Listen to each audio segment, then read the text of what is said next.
qaniydi poytaxtda bo'lganimizda hozir mazza qilib birorta konsertga tushardik, charchoq chiqardi, madaniy xordiq olardik. Navoiyda endi onda sonda har zamonda bor-da bunaqa konsertlar. Madaniy xordiq olish uchun poytaxtga borish shart emas. Viloyatimiz Qo'g'irchoq teatridagi komik aktyorimiz Mirjalol Meliyev o'zining ilk stand-up konsertini o'tkazyapti. Agar xohlasangiz birgalikda boramiz o'sha yerga. Mirjalolmi? Voy, uning turishi, yuzi, mimikasini o'zi komediya-ku. Juda ham yaxshi bo'lardi. Mirjalol konsert qo'yayotgan bo'lsa borishimiz kerak. Unda bizga ruxsat, biz konsertga ketamiz.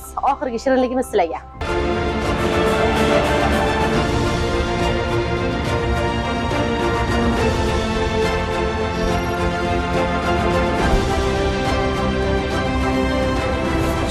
Konsert boshlanishiga ham yarim soatdan ko'proq vaqt bor. Biz esa bu vaqt oralig'ida Mirjalol akani o'zlari bilan ham suhbat qilishga ulgursak kerak. Albatta ulguramiz, lekin bilasizmi Abdulaziz, hozir o'ylab qoldim-da, so'nggi paytlarda ko'proq mana shu stand-up konsert dasturlari ommalashib ketyapti. Shunday emasmi? Bir vaqtlar yo'q edi bunaqa konsertlar. Menimcha ko'proq yoshlar qiziqyaptimi deyman-da bunga. Albatta, bugungi kunda mana shu stand-uplarga ko'proq yoshlar qiziqyapti va ommalashishining bitta sababi ham bor. Xo'sh, mana shu stand-upperlarimiz yumor orqali jamiyatimizdagi eng o'sha dolzarb muammolarni olib chiqishayotgani sababli bugun o'sha insonlar orasida, yoshlar orasida ommalashmoqda. Viloyatimiz uchun ham birinchi stand-up konsert, Mirjalolning faoliyatida ham birinchi stand-up konserti. Kim qanday Mirjalolning o'zi ham bugun hayajonlanib tayyorgarlik ko'rayotgandir. Ketdik, suhbatlashamiz. Ketdik. Hozircha Mirjalolni topa olmadik, chunki shoshilib tayyorgarlik jarayonida, lekin menimcha mana shu ikkalasi boshlovchilik qilsa kerak. Assalomu alaykum, yaxshimisiz?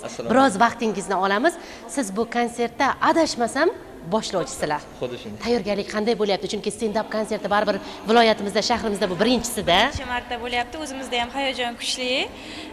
Yaxshi o'tadi degan umiddamiz. Hozir tayyorgarlik ham avjida, raqschi qizlarimiz, Mirjalol akaning o'zlari, biz boshlovchilar, hamma narsa tayyor. Endi faqat tomoshabinlarning e'tirofi qoldi xolos.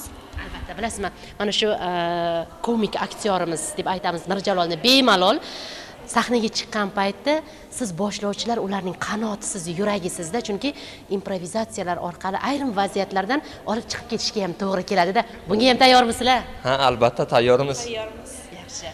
Demak, omadingizni bersin deymiz va o'ylaymizki, bugun chindan ham navoiylik xalqimizga va shahrimiz mehmonlari uchun juda ham ajoyib konsert dasturi bo'lib o'tadi.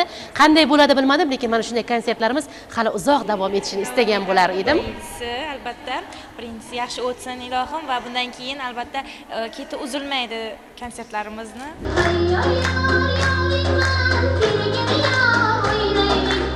Namanganning olmasi anor bordir, ko'nglimni band etgan o'sha dildor. Kim keladi?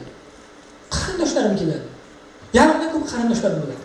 Keyin shularni dedim, uyga chaqirsam bo'lmaydimi? Onajon, yaxshimisiz? Siz adashmasam Mirjalolning onajonisiz. Onajon. Ikki karra hayajondasiz, shundaymi? Chunki o'g'lingizning birinchi konsertida. Birinchi konsert o'g'limni. Xo'sh, ona sifatida qanaqa maslahatlaringizni berdingiz? Qaysi mavzularni olib chiqayotganligini siz bilan maslahatlashdimi? Siz xabardormisiz? Ha, xabarim bor. Onajon, men konsert bermoqchiman. Dadam bilan boring deb nima qildim? Nima qilding? Bilmasam. Endi nima qilamiz? Bilmasam. Ko'ramiz. Boshlab olaylik-chi.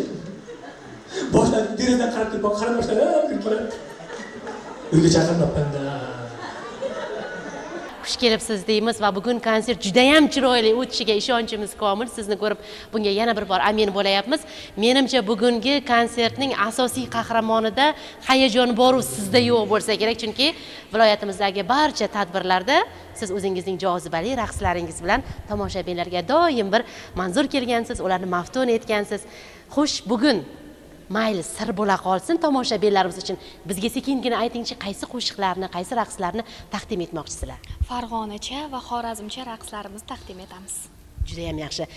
Necha kun tayyorgarlik bo'ldi mana shu stand-up konsertiga? Chunki bilasizmi, stand-up konserti viloyatimizda birinchi marta tashkil etilayapti-da. Endi sizlar ko'p tadbirlarda ishtirok etgansiz, lekin bugungisi boshqacha. Chunki siz bugun mana shu asosiy qahramonimizga biroz yordam berishingiz ham. Rostini aytamizmi, qizlarjonlar? Aytinglar rosti. 2 kun mobaynida tayyorladik shu raqslarimizni. Demak, juda ham ajoyib bo'lishi kutilyapti. Endi kechirasizlar, mana shu quyosh botadi-ku. Mana shu quyosh botganda meni naskarimdan botib ketadi. Chunki bilasizmi, ayollar chiqib oladi, qaror chiqib oladi, 3-etajdan sheriga chaqiradi. "Ey, chiqing! Mayda toza havoda o'tiramiz." Toza havo birinchi qavatda ekan-da. Tepada yo'q ekan toza havo. Bular shu endi meni derazam tagiga kelib toza havodan nafas olish kerak. Hamma yana bir ikkitalar bor, nima deydi? "Dadasi ishdan kelyapsizmi? Biz pastdamiz. Keling birga kirib ketamiz." O'zing chiqib. O'zing chiqib ovqat qil. Dasturxon to'sha. Endi kutib ol. Yo'q, bular meni derazam tagiga kutib olish kerak. Xudo xohlasa bugungi konsertiga ham omad tilab qolaman.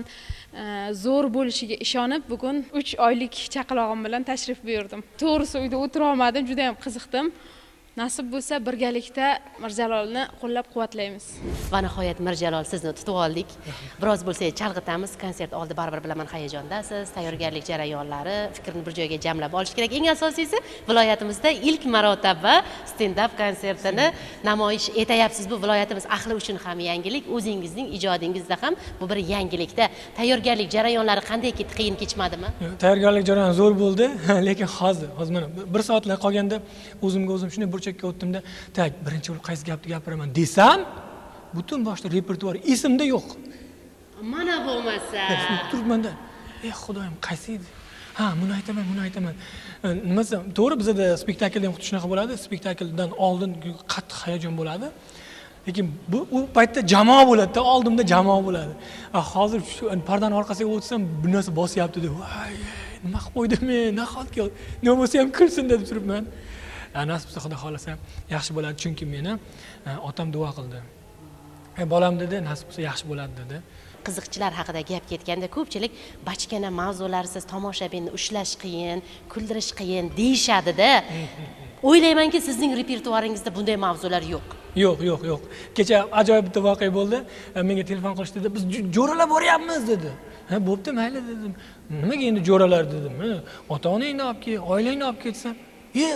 "Qanaqa bo'ladi u" dedi. Aytdim, "Qanaqa bo'ladi" dedim. "Haqiqiy sof oilaviy kulgi bo'ladi" desam, "Ha, demak uncha qizim ekan-da" deydi. Lekin o'shalar keldi, hozir keldi. Butun o'sha repertuarimni aytayotganda e'tibor berib turaman. Qani, kuladimi yo'qmi?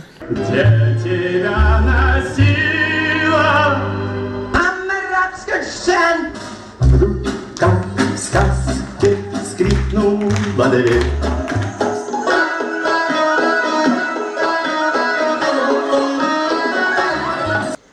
Borsam, bitta aka kutib oldi. "Siz men otam tug'ilgan o'la.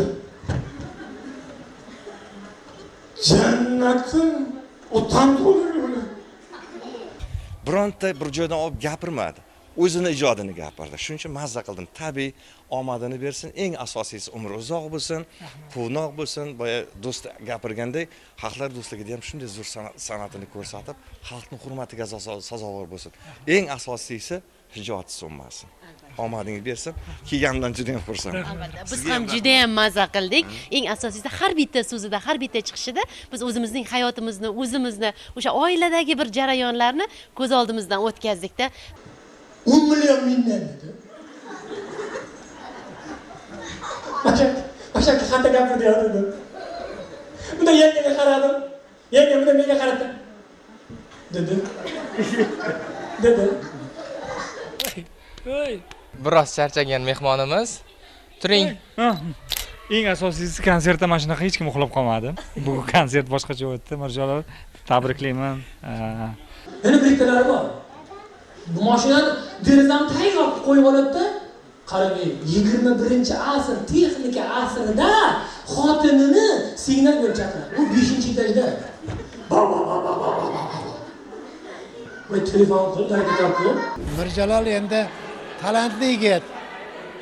Yana ham o'sadi hali u bola. Kelajagi yaxshi. Men juda xursand bo'ldim ko'rib. Mirjalolni hamma chiqishlari hammamizni ko'nglimizdan joy oldi. Juda ham ajoyib. Ayniqsa Toshkentga kelgan Bahodir Berdimurodov juda ham chiroyli chiqish qildi. Bizga juda ham yoqdi. Mazza qilib madaniy dam oldik, chunki bizlar o'zi hisob-kitob ishimizda charchab kelgandik. Mazza qildik. Zo'r bo'ldi. mazza qilib o'tirdik oilaviy. Juda ham ajoyib bo'ldi. Hayotiy gapirdi. Mana shu chiqishlarda o'zingizni, hayotingizni ko'ra oldingizmi yo'qmi? 100% ko'rdim. Farhod aka, adashmasam, bu konsert hammaga ma'qul keldi. Ayniqsa ishdan charchab kelgan yurtdoshlarimiz mazza qilishdi. Professional kulgu ustasi sifatida sizning fikringizni bilmoqchimiz. Meni professional deyman-ku, men ham bir kimgadir shogirdman. Bu konsertga taklif qilganda borsammi, bormasammi deb o'yladim-da, lekin kelganim juda ham yaxshi bo'lgan ekan. Ayniqsa nima uchun desangiz, yuragim mazza qildi. Ko'nglim mazza qildi. Avvaldan bu yigitni tanirdim, hurmat qilardim, bugun yana ham hurmat qildim. Bugun yana ham yaxshi ko'rdim. Shunday so'z borda, hayot daryosiga tushganda kemasiz daryodan o'taman dema. Bu dunyo ishlari mashaqqatlidir, mashaqqatsiz murodga yetaman dema dedi. Eng muhimi poytaxtda joydan kelib qo'llab turdingiz. Hamma ishni tashlab. Do'st bo'lsa mana shunday bo'ladi-da. Bizni hisob-kitob kim qiladi? Familiyalar bitta aytib. Berdimurodov Bahodir. Aka, keling o'zi shuni kirdi chiqaramiz, otam bora, tamom.